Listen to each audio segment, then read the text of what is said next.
Boa noite. Sejam todos muito bem-vindos, encarnados e desencarnados, e vamos iniciar hoje a nossa conversa, que vamos falar sobre a influência dos espíritos nas nossas vidas. De facto, achamos importante falar sobre este assunto e colocá-lo mesmo tal qual se nos apresenta no Livro dos Espíritos, o título, porque é um tema que pode ser para alguns místico, é um tema misterioso para outros, então outros é tenebroso, os espíritos, aqueles que já deixaram o corpo físico, influenciam a nossa vida. Será que isto acontece mesmo?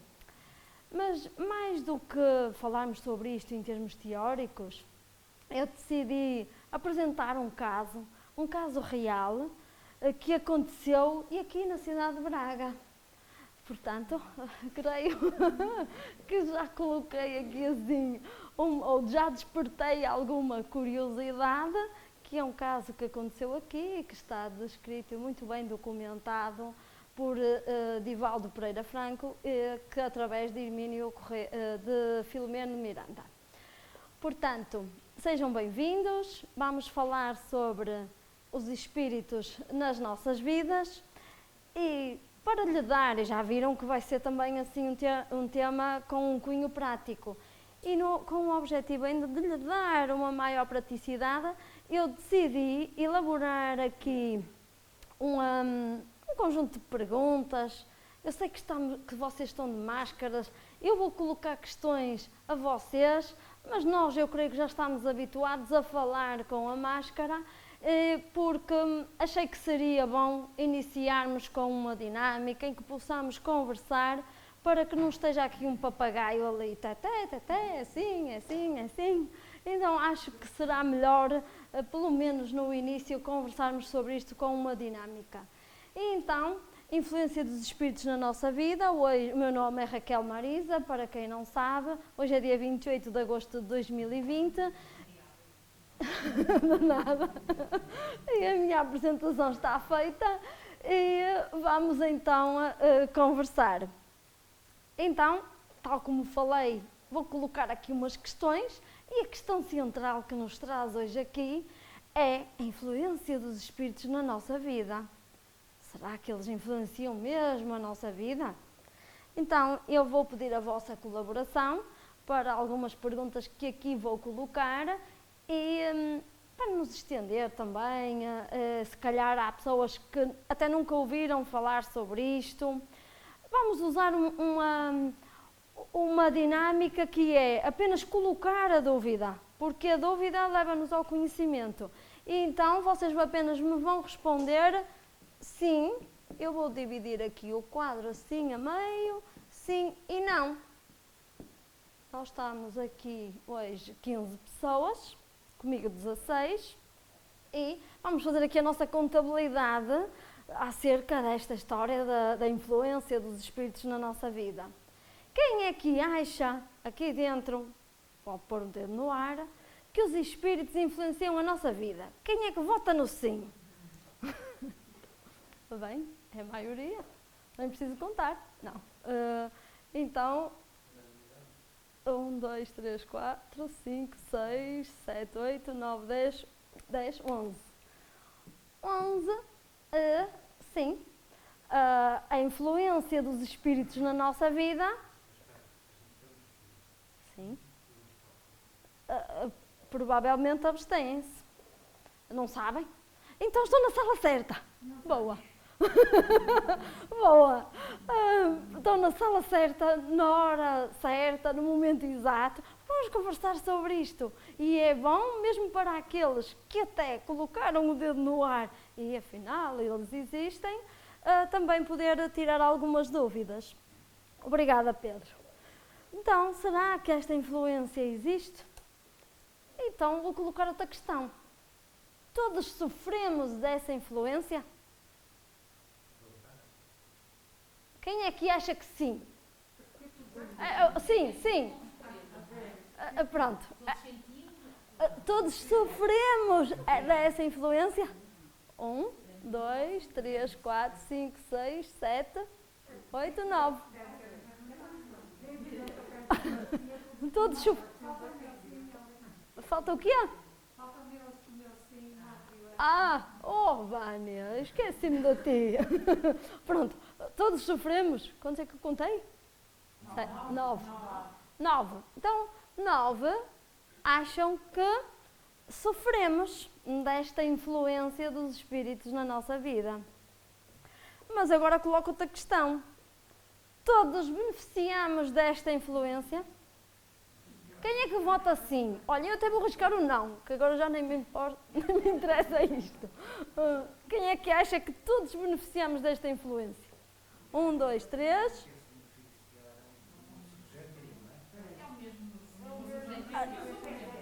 É o mesmo.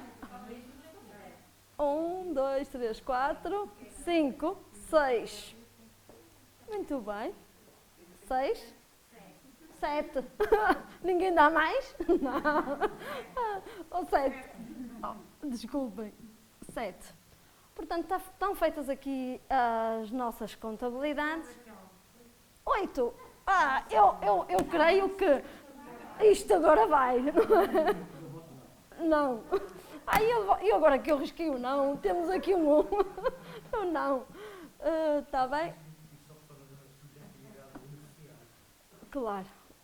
Pronto.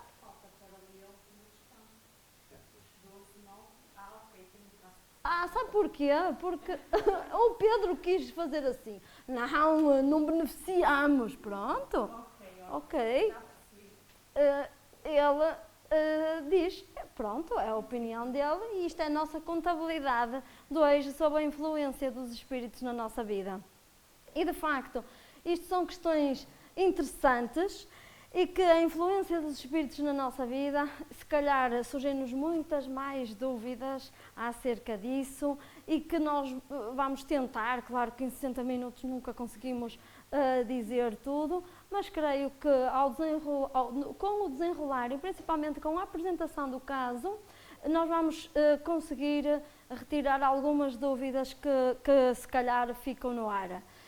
Isto da influência dos espíritos na nossa vida foi já investigado por Allan Kardec, o codificador do Espiritismo, em que ele reserva um dos capítulos do Livro dos Espíritos especificamente sobre isto. Mas ele dá-nos um conhecimento tão vasto que não fica só com o Livro dos Espíritos, ele alarga-nos em toda a codificação, que é o Evangelho segundo o Espiritismo, o Livro dos Médiuns, o Céu e o Inferno e a Gênese. Portanto, ao falarmos sobre a influência dos espíritos na nossa vida, são temas que são transversais a estas 5 obras, portanto, ficar só com o Livro dos Espíritos, que é muito bom, apenas ficaremos com a parte filosófica desta questão. Muitas dúvidas irão surgir.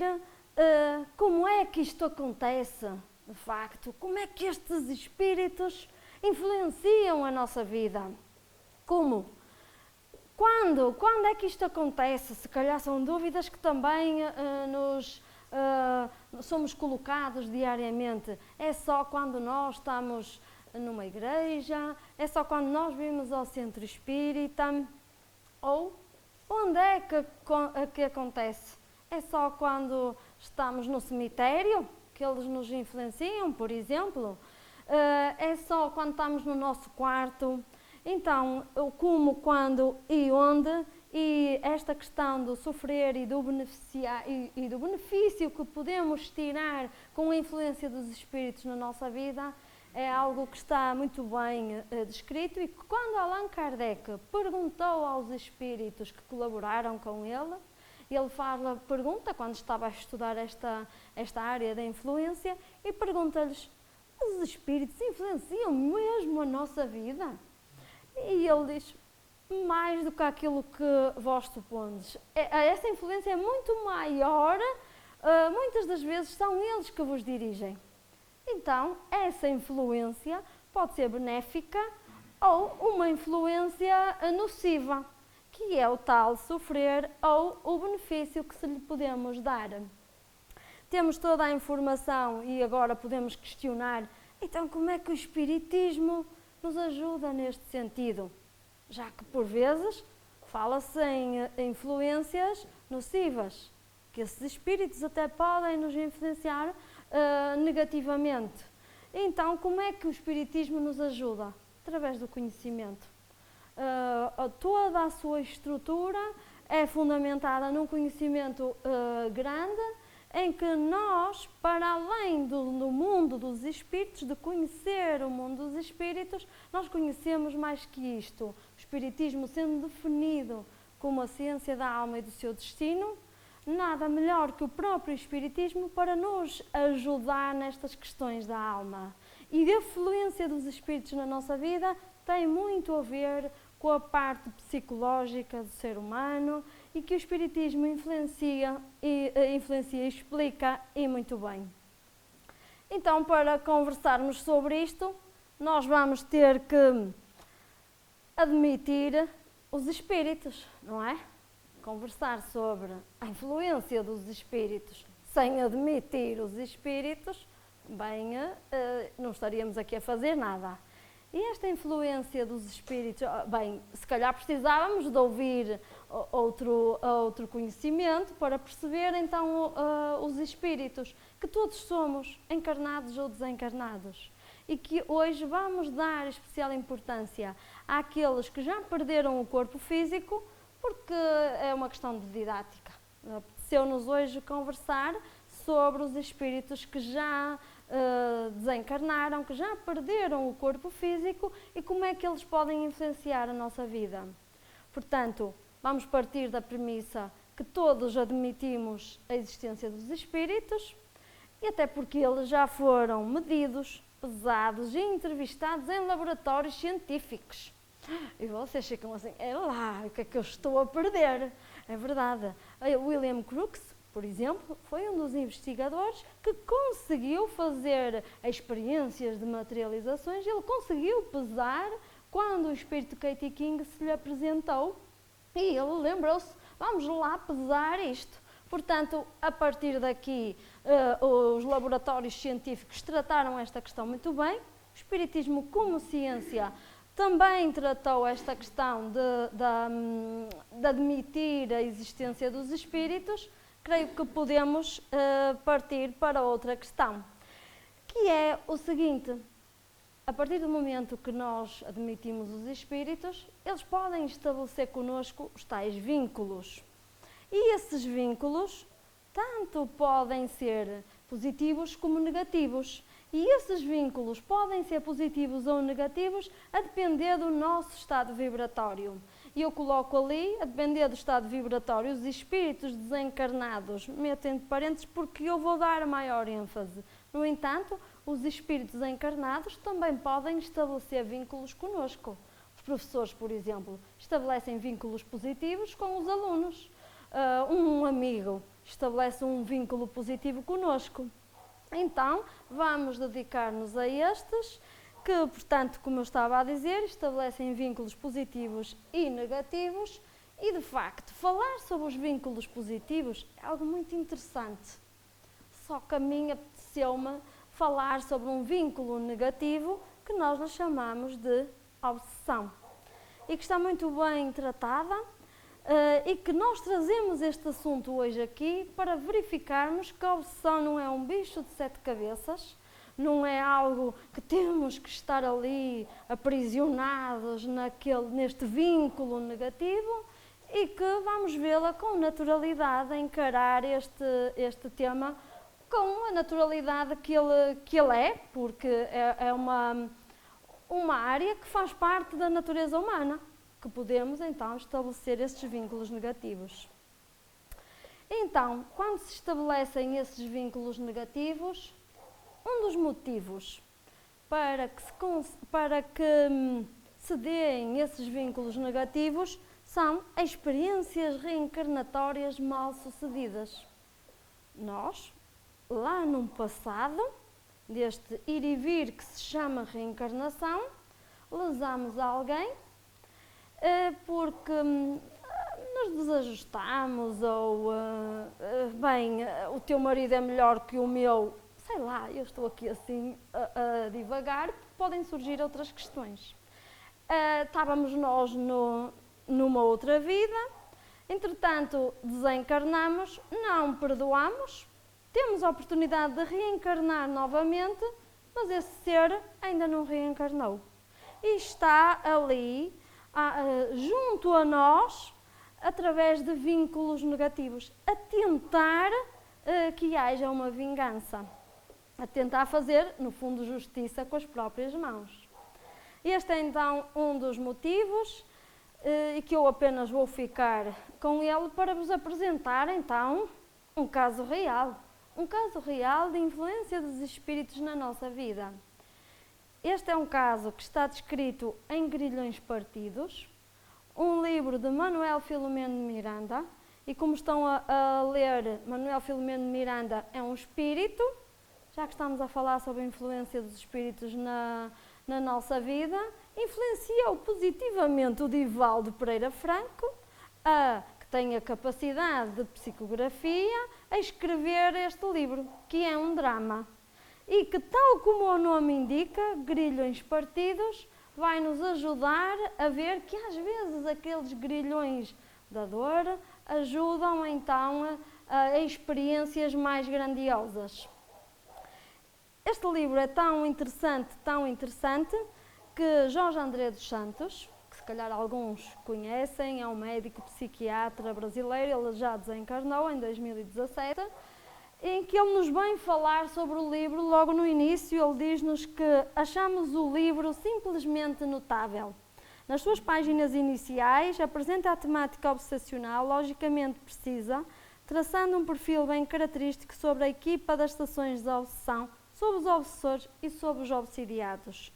Compreende-se através de toda a obra o papel do centro espírita e a sua importância na problemática desobsessiva, atuando e ajudando desta forma a ciência psiquiátrica, honrando o trabalho de Allan Kardec quando em Livro dos Médiuns nos afirma diversas vezes: quando os médicos conhecerem bem o espiritismo, saberão fazer essa distinção e curarão mais doentes. Cabe, pois, aos dirigentes da Casa Espírita entenderem bem a ciência espírita para assim contribuírem de maneira mais eficiente com estes casos. Portanto, nós temos uma ferramenta que, segundo Allan Kardec, é uma ferramenta, e para mim também, que estudo já há anos, que é uma ferramenta preciosa, que ajuda em casos como este. E este livro é tão rico que o Manuel Filomeno de Miranda, não sei, se calhar há pessoas que não conhecem, foi espírita na vida, como encarnado, depois desencarna, e como ele colaborava em reuniões de psicoterapia espiritual, que é as tais chamadas reuniões de desobsessão, ele vai para o mundo espiritual e continua a fazer exatamente aquilo que gostava. Continua a ajudar nestes casos difíceis. E é ele que nos apresenta esta obra com um caso muito real e que nos vem demonstrar quando é que é uma distonia mental ou quando é mesmo um processo obsessivo. E como é que se faz a distinção? E ele traz-nos aqui sobre histeria, sobre epilepsia. Olhem, ali, quem é que estudou? Que medicação é que se deve tomar para estes casos?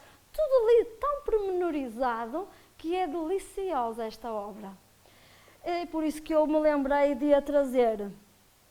Então, este livro demonstra que os aguilhões da dor ensinam a amar.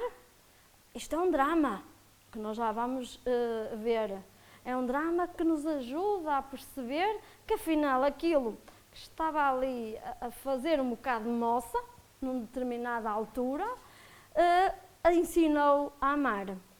Para conversarmos sobre isto, decidi dividir o livro em 3 áreas. Onde é que isto se deu? Com quem é que isto se deu? Quem foram as pessoas? E quando? Em que época é que isto aconteceu? Então vamos começar. E onde é que isto aconteceu? Olha, no Rio de Janeiro, numa das coberturas bonitas da praia de Copacabana. Foi aqui que começa a nossa história. E começa a nossa história que começou numa encarnação anterior. Onde? Em Braga. Na sede de Braga. Vejam só. A sério. Aqui na nossa cidade. e que Manuel Filomeno de Miranda nos identifica que será numa das casas junto à Sé de Braga. Mas também aconteceu em Salvador, na Bahia. Algumas personagens, algumas pessoas viviam também em Salvador. Mas esta história não fica por aqui, ainda tem mais lugares. Também aconteceu no Centro Espírita. E que a instituição espírita, a Associação Espírita, tem uma função importante.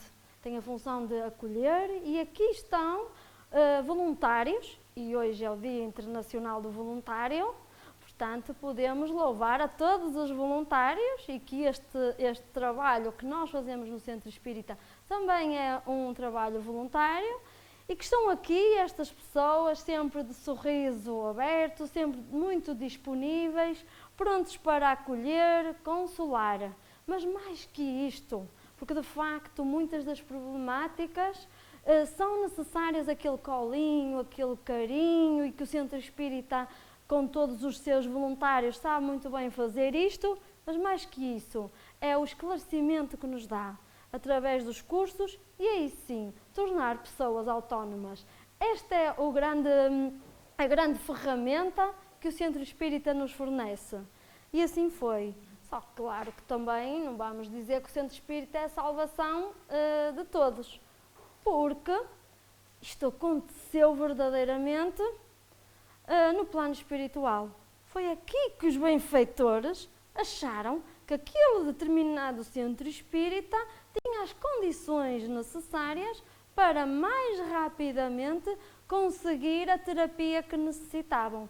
Porque muitas das vezes há seres que estão tão materializados que nem sequer conseguem ouvir os benfeitores, familiares e amigos. Então é necessária a ferramenta da mediunidade nestas reuniões sérias, disciplinadas, para que se consiga, através da mediunidade, mais rapidamente fazê-lo ver aquilo que não conseguia porque estava mais ligado ao plano ainda material. Então, é no Centro Espírita que também acontece, é no plano espiritual e é eles que de facto fazem o trabalho todo. Quando é que isto aconteceu? Segunda metade do século XX, após a Segunda Guerra Mundial. Depois de 1945, Manuel Filomeno de Miranda não nos diz uma data precisa. Pode ter sido. Pois, sim. Sim, olha, a Segunda Guerra Mundial terminou em 1945. Se foi, tem que ser a segunda metade, tem que ser, claro, nos 50. É mais ou menos por essa altura. Então, com quem? Com quem é que isto se passou? Constâncio Medeiros de Santa Maria, um senhor da alta patente do Rio de Janeiro, um coronel, que é casado com Margarida Sepúlveda de Santa Maria, e eles viviam naquela linda e luxuosa cobertura da praia de Copacabana. Decidem ter uma filha, que é a filha Esther. Esta menina era tão delicada no trato, sempre muito meiga, amiga, querida dos pais. E esta menina, a Esther, estava a completar 15 anos. E eles decidem fazer a festa debutante, que é uma festa que existe, que é tradição do Brasil, em que aos 15 anos apresentam... Isto vem do lado do passado, não é? Eu sei que as minhas primas também fizeram a festa debutante, que elas mandaram fotografias com toda a pompa e circunstância. Entretanto, creio que isto é de uma parte cultural do passado, de apresentar as meninas à sociedade, e eles iriam apresentar a menina Esther à sociedade do Rio de Janeiro. Então começam a preparar tudo. Olhem os convidados, quem é que iam ser os convidados? Como é que iam ser as bebidas? Como é que ia ser a passadeira, que era vermelha, onde ela ia passar? Como é que iam ser servidas as comidas? Tudo ali ao pormenor. Estava ali a festa toda estruturada para começar e apresentar a Esther. E o Manuel Filomeno de Miranda prepara-nos a narrativa para descrever a menina, que diz que ela era tão linda, e naquele dia ela trajava um vestido de mussolini tule. Eu olhei para aquilo, mussolini, o que é isto de mussolini? Que tule eu creio que é mais vulgar. Depois fui à internet, será mais ou menos assim, uns tecidos leves. Então a menina aparece na festa, vem lá pela passadeira vermelha, o pai dá-lhe a mão e eles começam a dançar uma valsa. E estavam eles a dançar a valsa, no fim da valsa servem o champanhe aos convidados, todos alegres e contentes nesta linda festa. E o pai convida a menina, apresenta e convida a menina a sentar-se no piano e a tocar uma música. E ela vai, começa a tocar uma música de um autor clássico e está ela a dedilhar aquela música quando, de repente, sente uma tontura. Ela inclina-se para a parte esquerda, mas levanta-se do piano e vai em direção ao pai. Estava com a cara transfigurada, completamente transfigurada, ali a blasfemar, a dizer assim umas palavras um bocado indelicadas, feias. Dirige-se para o pai naqueles prantos e olha para o pai, continua a falar, dá-lhe um estalo. O pai vê aquilo, segura-a no braço e ela continua com aqueles impropérios. Então o pai diz-lhe o que é que se passa e agarra assim com força. Ela dá-lhe outro estalo, o pai dá-lhe um estalo e os convidados começam a gritar e acabou a festa. É assim que começa aqui esta nossa história, assim um bocado quente. Um dos convidados é médico, que estava presente, e pega na menina, leva-a para o quarto. E ao levá-la para o quarto, administra-lhe medicação, mas ela não melhorava. 15 dias depois, não saía do quarto e se ela visse o pai, então é que ela bufava. A coisa então complicava-se, com muito ódio dele. Estava louca, foi o que o médico disse. A tua filha está louca, é melhor interná-la. É melhor internar a menina. Então vão internar a menina num dos hospitais bons do Rio de Janeiro, em que foi diagnosticada de histeria. Isto está com uma histeria. Então começam a aplicar-lhe medicação para a histeria e aquilo não resultava. Uns bons meses se passavam e ela continuava igual. Então se o pai a fosse visitar, então a coisa complicava. Mas ela continuava igual. Então eles traçam um novo diagnóstico, está com uma esquizofrenia. Vamos medicar para a esquizofrenia, convulsoterapia foi aplicada, terapia do sono, medicação forte, ao ponto de ela já estava a ficar com os dentes comprometidos e alguns até já a ficar escuros, e aquilo não resolvia. Então, novo diagnóstico surge, esquizofrenia refratária, uma esquizofrenia sem tratamento. E quando é para estes casos, eles são medicados e não há nada a fazer para a ciência médica.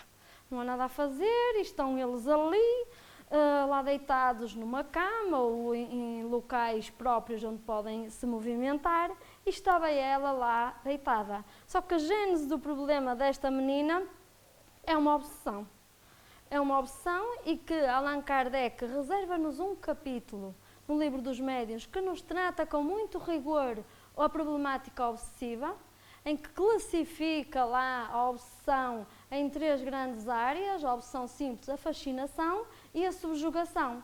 E o caso da Esther evolui muito rapidamente para uma subjugação. Estava ela lá, subjugada, e o mais interessante é que ela via-se fora do corpo, e que vemos ali a descrição toda, ela fora do corpo, alguém a dominar-lhe o corpo e a falar aquilo tudo que ela não queria. Ela não tem uma espiritualidade sedimentada, não tem ferramentas no seu arcabouço que lhe permitam agir e aquilo ali acontece. Não podemos esquecer que há experiências reencarnatórias mal sucedidas no passado. Ninguém é vítima nesta história. E claro que, ao falarmos assim, até pode dar a parecer que somos frios, Não, que nós quando vemos um caso destes, nós ficamos com muita compaixão, apesar de sabermos e de entendermos as leis divinas ou naturais, claro que ficamos condoídos também quando vemos situações destas. Então estava a menina nesta situação e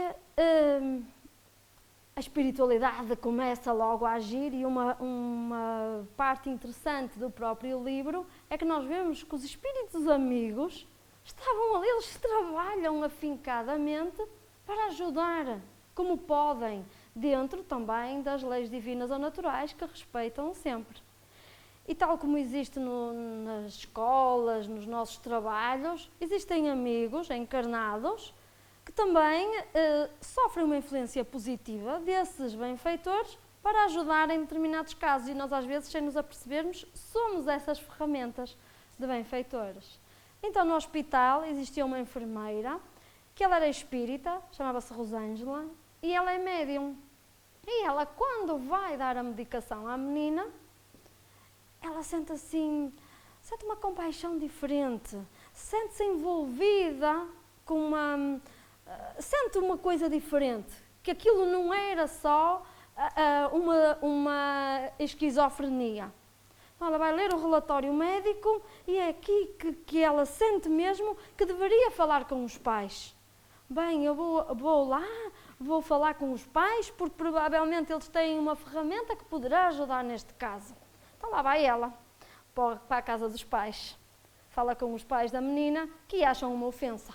Ela chega lá, vai-lhe dizer ao Coronel Santa Maria, uma enfermeirazinha, vai-lhe dizer ao Coronel Santa Maria que era espírita, o espiritismo é a ciência da alma e do seu destino, e que ajuda em algumas situações, e que acha que o caso da filha deles, que é algo mais do que uma esquizofrenia, que se eles não querem ir ao centro espírita, fala-lhes sobre a vida além da morte, sobre a imortalidade da alma. O coronel começa a bufar e põe a enfermeira de lá para fora, e amanhã vou à clínica e vou mandar-te despedir. Ela fica preocupada, podia perder o emprego. Ela só vivia deste salário, e ainda nos tempos livres, aos fins de semana, tomava conta de uma filha de um médico amigo dela, que também era espírita. Ela então estava ali por Copacabana, decide ir à casa desse tal amigo, e vai à casa do amigo, o Dr. Sullivan, e este médico, que também era espírita, naquele dia iam começar o estudo do Evangelho no lar, que é uma das terapias que o Espiritismo também nos faculta como ferramenta, em que é reunir a família e falar, ler um livro, que pode ser o Evangelho como outro livro qualquer, e falar sobre um assunto dando-lhe um cunho ético-moral. É uma terapia familiar que se pretende com isto. E então elas começam a ler o Evangelho, naquela parte dos trabalhadores de última hora, em que temos que ser afincados pelo bem, trabalhar.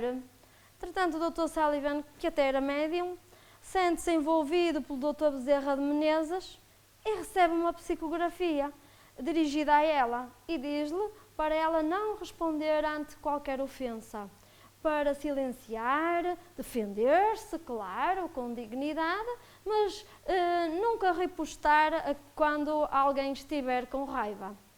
Ela fica mais tranquilizada, mas ainda estava assim inquieta, vai para a praia de Copacabana, senta-se lá a ouvir aquele mar delicioso, fica mais tranquila, vai para casa e dorme. Só que o Coronel Santa Maria, no dia seguinte, estava lá. E vai lá falar com o diretor.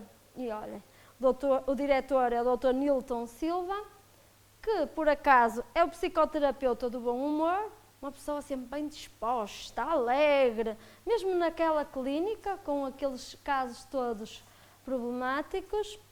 Só que neste dia a esposa implicou com ele por alguma coisa, ele discutiu com a esposa e pronto, baixou o seu padrão vibratório e estava ali eles colocam mesmo assim, sentiu-se vítima do cerco. Do cerco de quem? Daqueles inimigos que não queriam que o caso resolvesse.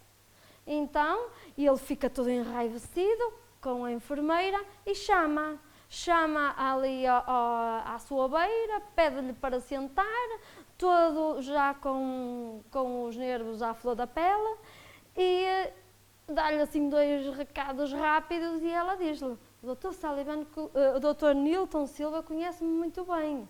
E eu, que sempre fui dedicada ao trabalho, lá por ser espírita, e fala novamente o que é o espiritismo, e ele, como era o psicoterapeuta de bom humor, rapidamente recupera esta onda positiva, mas ele proíbe-a de tratar do caso da Esther. E, bem, a primeira tentativa dos benfeitores de ajudar neste caso foi por água abaixo. No entanto, eles não perdem a oportunidade e reúnem-se e mudam os planos.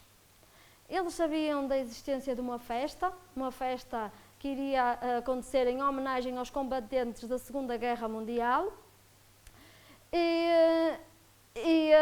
Então, eles começam a influenciar o coronel Santa Maria e outro coronel, que é o Epaminondas, a irem à festa. Então, vamos à festa, e ele, pronto, como era algo oficial, é melhor ir. Então, influencia este coronel amigo, Epaminondas, que é casado com Mercedes Sobreira e que tem um filho, que é o Giórgio. E influencia-o para, na festa, e que disse ao coronel, este coronel Epaminondas, disse-lhe para, na festa, ir com o coronel Santa Maria, eles ali a influenciar positivamente, irem até ao jardim e falar-lhe sobre o que aconteceu com o seu filho. Mas eles nem fizeram mais. Não vamos aqui conversar, nem detalhar tudo aqui. Anda a jantar à minha casa. E o coronel lá aceitou o convite e vão eles à casa, a esposa e o coronel, vão à casa do Epaminondas para conversarem. Chegam lá, verem um sargento-coronel, outro senhor, e ele no início fica assim apreensivo. Eu venho aqui falar do caso da minha filha a um amigo, e ele me traz outro que eu nem sequer conheço. E ele apresentou esse coronel, que foi alguém muito importante para ele, e começa-lhe a falar sobre o que aconteceu ao filho. Que um dia o filho dele, o Giórgio, teve um problema, de repente ficou louco. Ficou louco, queria bater em tudo e em todos, fechou-se no quarto, não ia à universidade e estava ali maluco, terminou com a namorada, foi internado e isto não resolveu. O Joel, que é o tal outro sargento-coronel que ele convidou e que o Epaminondas não conhecia, foi esse amigo que lhe falou sobre o espiritismo e foi através do espiritismo que eles conseguiram solucionar o caso do Giórgio. Ele fica todo enraivecido, outro, a falar-nos sobre o espiritismo. E logo tu que eras tão cético e que eu sempre acreditei muito em ti e tu vais acreditar nestas coisas. E ele, pois eu também era assim. Mas olha, o que é certo é que eu tenho estudado o espiritismo, faz-me uma pessoa muito melhor e este caso aconteceu connosco, com a nossa família. Não queres experimentar? Ele no início não disse que sim, a esposa disse, não, é melhor irmos. E então, convida-o a ir ao centro espírita a fazer a avaliação do caso e ele, depois da esposa insistir, também aceitou e vão ao centro espírita. E no centro espírita começam a trabalhar no caso. Começam eles logo a trabalhar no caso e os benfeitores vão ao hospital e traçam o quadro espiritual do hospital. Eles dizem lamentável, que era o quadro espiritual do hospital. E quando num centro espírita, não sei se vocês já ouviram, que é, por exemplo, quando se pede aos dados para qualquer situação, costuma-se pedir o nome e a morada. E isto é uma prática normal. Porquê? Porque os benfeitores têm ali algo que identifica para depois irem ao local. Isto é como quando nós escrevemos uma carta ou um endereço de e-mail, temos que o ter. Isto são práticas normais. Agora, camisolas, fotografias e isso não é uma prática espírita. E isto está muito bem documentado, o porquê de às vezes se pedir esta identificação para ajudar os benfeitores a irem ao local. Então eles vão ao hospital e no quarto observam isto. E eles ainda nos descrevem algo que são 3 páginas intensas sobre como é que estava o ambiente espiritual do hospital. Desencarnados às centenas, com os fáceis muito variados, aglutinavam-se em magotes de doentes totalmente desequilibrados. Verdugos impiedosos, conhecedores das técnicas desobsessivas, arrastavam as suas vítimas em incríveis padecimentos que desfaleciam de pavor, logo despertando para defrontar os adversários frios. E eles continuam, e são 3 páginas a descrever como estava, e até parece nem haver humanidade ali, aquela gente toda ali. Mas não, ele depois vem-nos dizer, percebi então que outros grupos de socorro frequentavam aquele dédalo de sordidez, movimentando-se distintos com semblantes circunspectos e atenciosos. Saudavam-se fraternalmente, discretamente, considerando-se as circunstâncias e finalidades dos mistas a que se entregavam. Constituíam a providência divina, respondendo aos apelos de muitas orações. E nós vemos aqui uma ferramenta, a oração. E que o próprio coronel, quando aconteceu isto, nos primeiros tempos, começou com as rezas.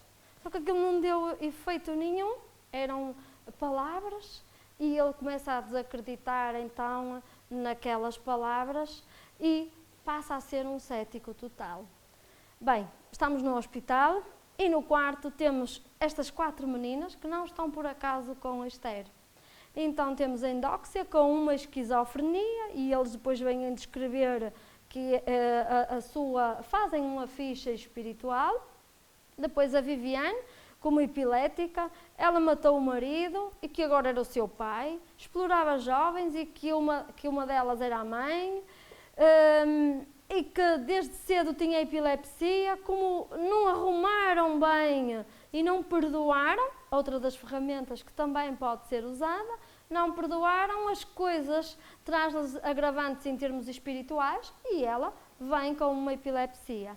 A Angélica, com uma histeria, ela faz abortos sucessivos, que ela casa muito novinha com alguém rico, não gostava do marido, porque ele era muito mais velho, começa a envolver-se com outros homens e engravida, mas o marido não podia saber, então ela faz abortos sucessivos e pretende reencarnar com uma histeria para ajudar à terapêutica do perdão e do amor, que iria se comprometer a receber aqueles seres, não todos, mas alguns, através da maternidade restauradora, a conseguir então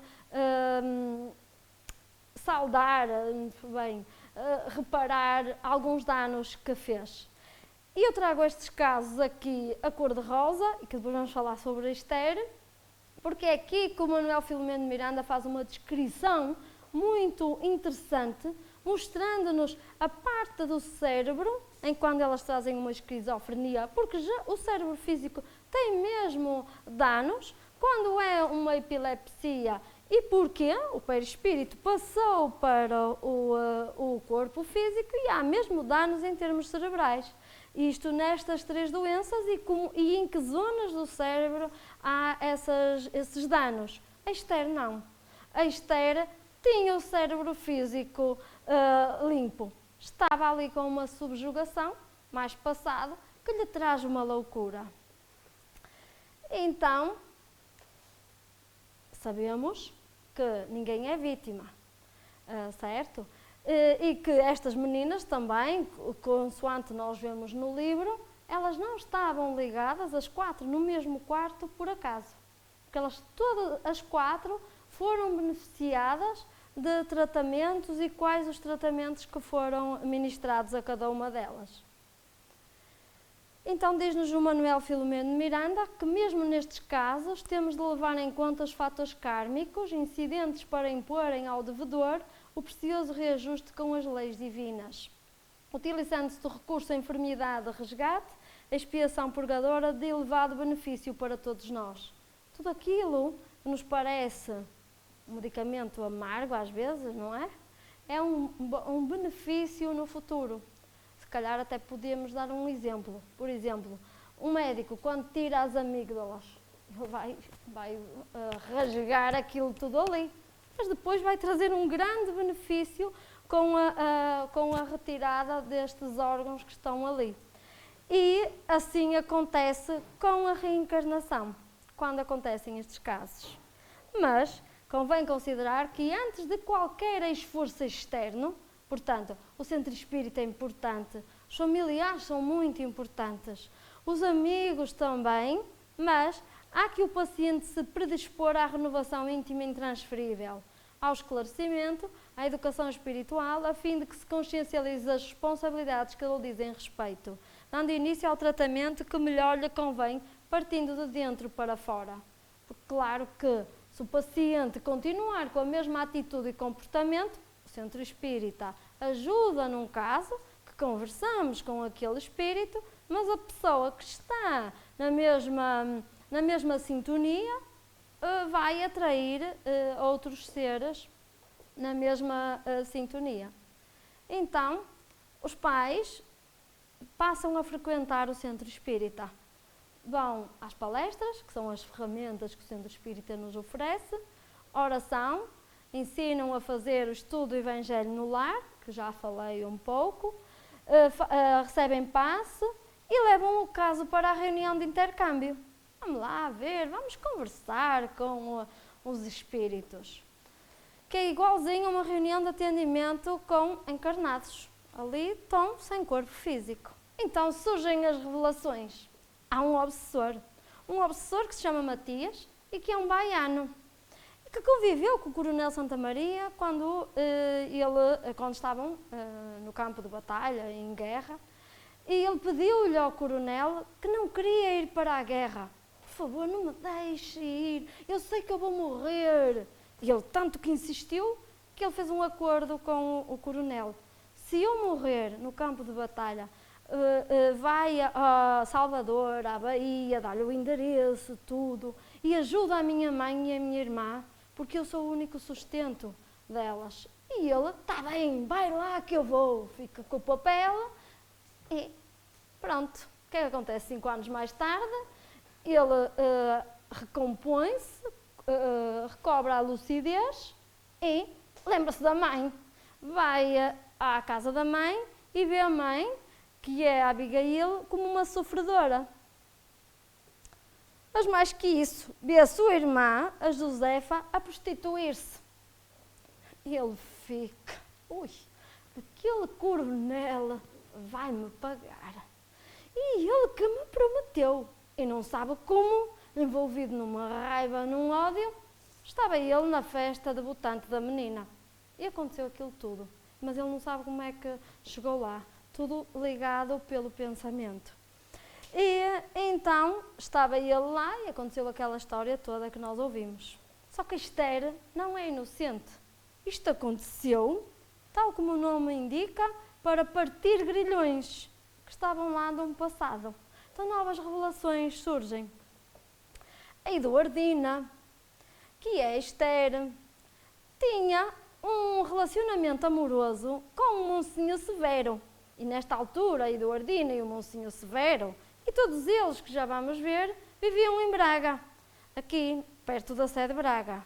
E a Eduardina, que era a Esther, tinha um relacionamento amoroso com o Monsenhor Severo. E quem é o Monsenhor Severo? Constâncio, o seu pai. Ela tem um relacionamento com o Monsenhor. Só que ela era casada, sabem, com o Casimiro. Quem é o Casimiro? O Matias. É lá. O Matias, que era casado e ele tinha um relacionamento amoroso com a Maria do Socorro. Quem era a Maria do Socorro? A Josefa, a sobrinha do Monsenhor.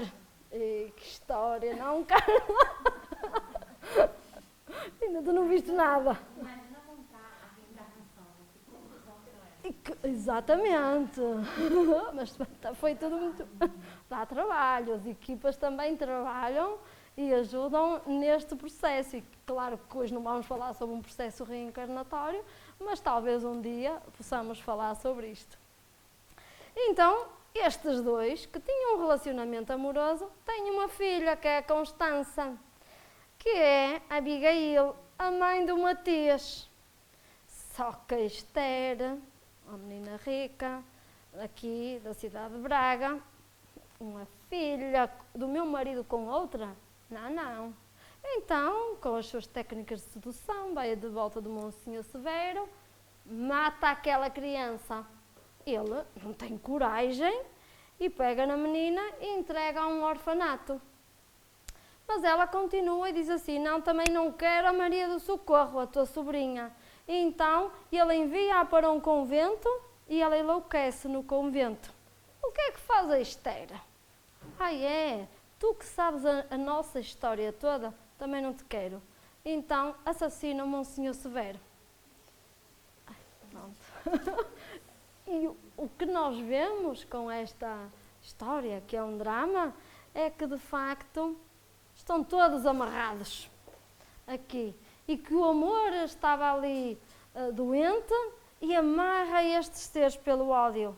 Foram os sentimentos do ódio que depois vêm se ajustar e partir estes grilhões. Comunicam o sucedido ao coronel e este cumpre a promessa. Vai buscar a mãe, vai buscar a filha, põe-as muito confortáveis lá no Rio de Janeiro, o Matias perdoa, que se conversa com ele, e foram então os elos do amor que partem estes grilhões do desequilíbrio. E um dia eu trabalhei esta obra num curso complementar de Espiritismo e nos 2 anos que dei trabalhamos 3 obras. E uma delas foi esta, quando se falou sobre a obsessão.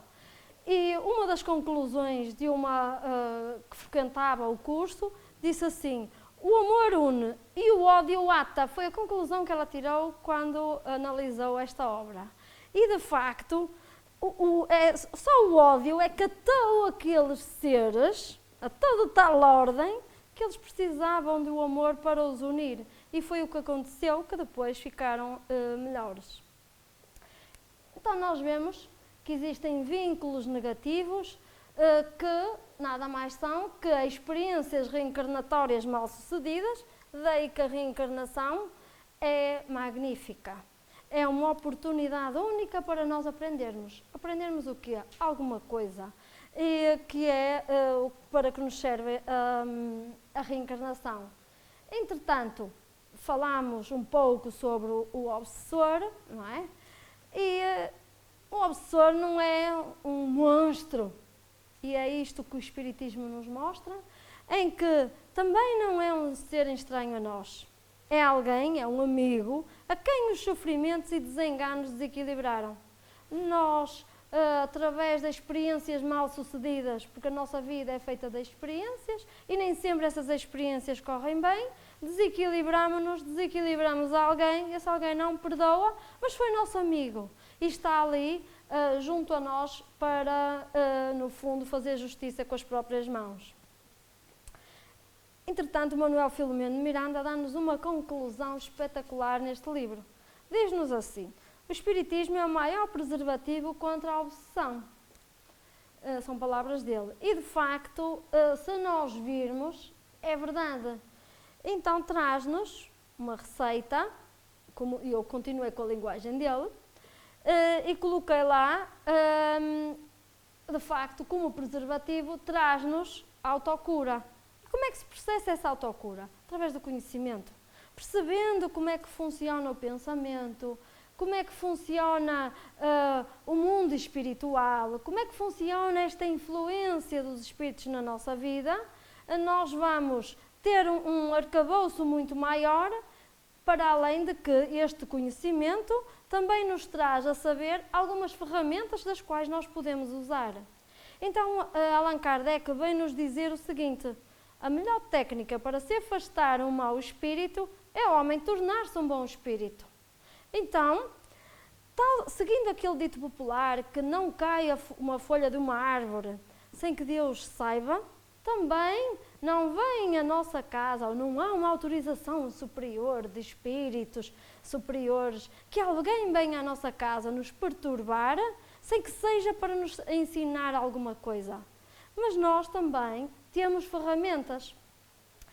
E quem nos vem subsidiar também esta questão, tornando-nos bons, é fazendo o nosso autoconhecimento. E o Chico Xavier diz-nos o seguinte: não adianta o diabo assoprar onde não há brasas. Portanto, é importante nós percebermos aqueles pensamentos bons, benéficos, para filtrarmos então, porque o nosso pensamento tem uma característica base de indução. Tudo o que eu dou, eu recebo. E também o contrário. Nós estamos sempre em trocas energéticas, isto dá-se através do pensamento. Então, o tratamento para a obsessão é a oração. A oração atrai a presença e a proteção dos bons espíritos, que eles vão nos exercer uma influência benéfica sobre nós. Há ali um benefício, porque nos ajudam, nos dão boas intuições. Claro que parte de nós também aceitar ou não aquelas boas intuições.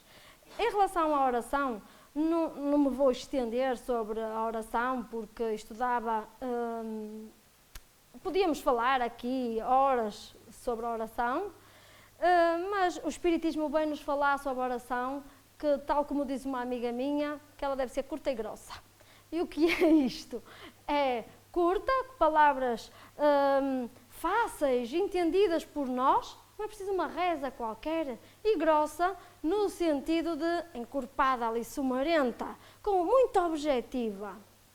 E a minha avó dizia sempre o seguinte: quem quiser orar a Deus, não diga que não tem tempo. Pode estar no seu trabalho e com Ele no pensamento.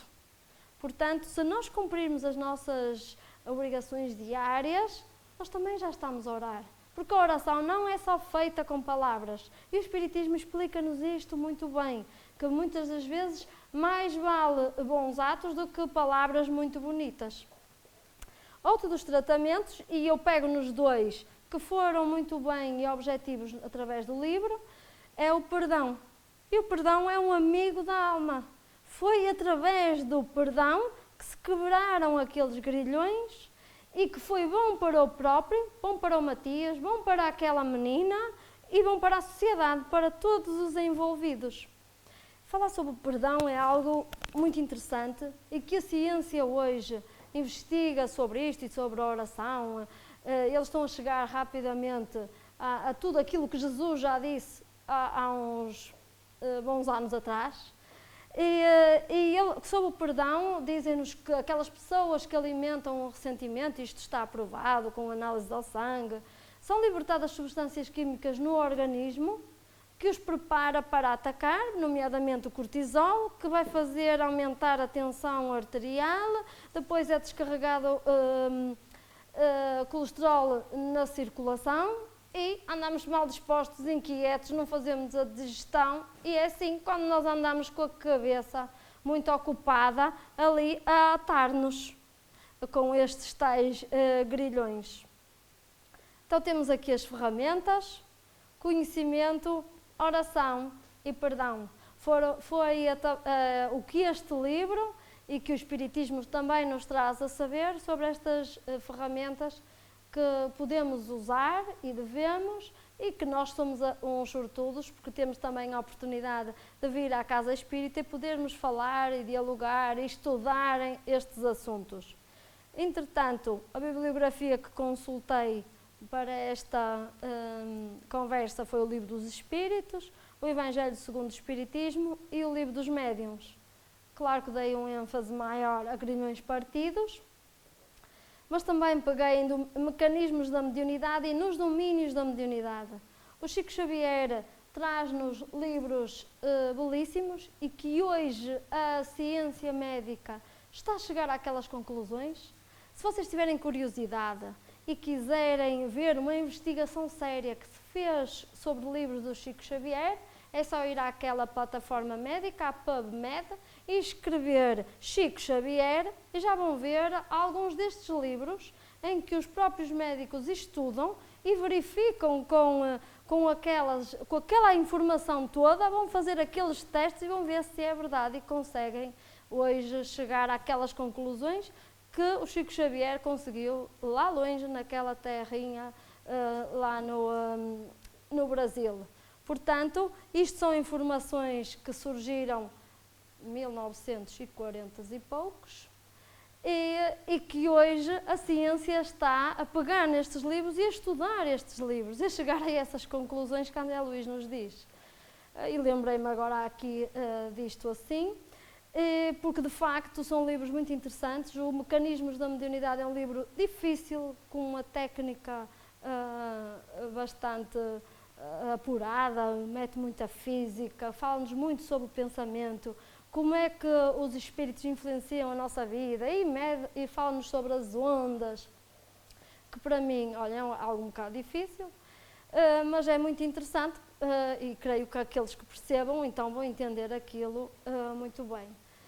Entretanto, Nos Domínios da Mediunidade é um livro espetacular e que é de fácil leitura. Grilhões Partidos temos aqui na nossa biblioteca. Se quiserem requisitar, aqueles que são sócios têm acesso ao espólio da biblioteca. Portanto, estamos em período de pandemia, não vamos fazer o passe individual que o fazíamos na Câmara de Passe, mas eu vou ligar ali uma música, vamos apelar aos bons espíritos que aqui estão e que já estiveram connosco toda a presença, e é o meu muito obrigada a estes amigos que aqui estiveram